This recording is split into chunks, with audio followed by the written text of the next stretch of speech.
तमिलनाडु में बिहारियों को पीटे जाने के फर्जी वीडियो वायरल करने के मामले में मनीष कश्यप को गिरफ्तार किया जा चुका है।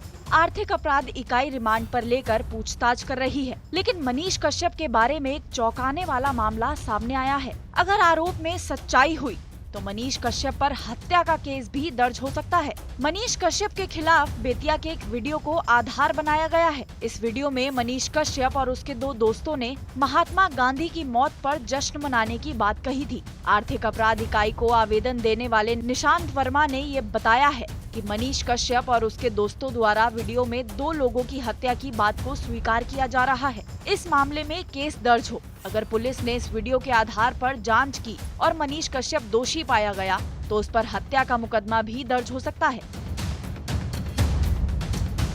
बता दें, मनीष कश्यप इन दिनों हॉट टॉपिक बना हुआ है। मनीष कश्यप की गिरफ्तारी के विरोध में प्रदर्शन हो रहे हैं, लेकिन पुलिस लगातार मनीष कश्यप के खिलाफ कार्यवाही कर रही है।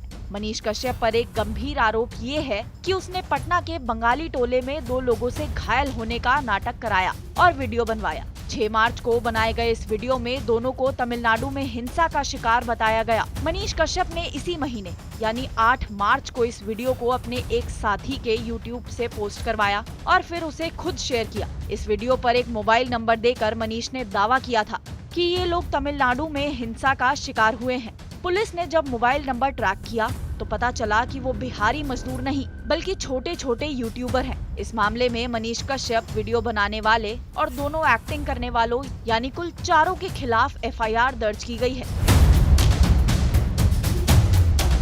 यही नहीं, मनीष कश्यप मामले में मनी लॉन्ड्रिंग की भी बात सामने आई है और इसमें पटना के कई कोचिंग संस्थानों के नाम भी सामने आ रहे हैं। मनीष कश्यप के साथ खान सर के अच्छे संबंध बताए जाते हैं। पुलिस इसकी भी जांच कर रही है। हालांकि खान सर ने मनीष कश्यप से नजदीकी को नकार दिया है। दरअसल पिछले साल मनीष ने कंपनी को 6 लाख का घाटा दिखाया है, जबकि उन्होंने अपने पार्टनर के साथ मिलकर इस साल कंपनी के खाते से करीब 42 लाख रुपए निकाले हैं। मनीष कश्यप अपने स्टाफ को 8 से 12 हजार रुपए सैलरी देता है, लेकिन हर साल उसके स्टाफ के खाते में 10 से 12 लाख का ट्रांजैक्शन देखा गया है। मनीष कश्यप पर यह आरोप है कि अपने YouTube पर कोचिंग संस्थानों के विज्ञापन न चलाकर पेड इंटरव्यू और पेड न्यूज चलाता था। बिहार पुलिस खान सर की कोचिंग के प्रमोशन में मनीष कश्यप की भूमिका की भी जांच कर रही है। आपको हमारा ये वीडियो कैसा लगा कमेंट करके जरूर बताएं और ऐसे ही देश विदेश की तमाम बड़ी खबरों के लिए सब्सक्राइब करें हमारा YouTube चैनल TV9 भारतवर्ष।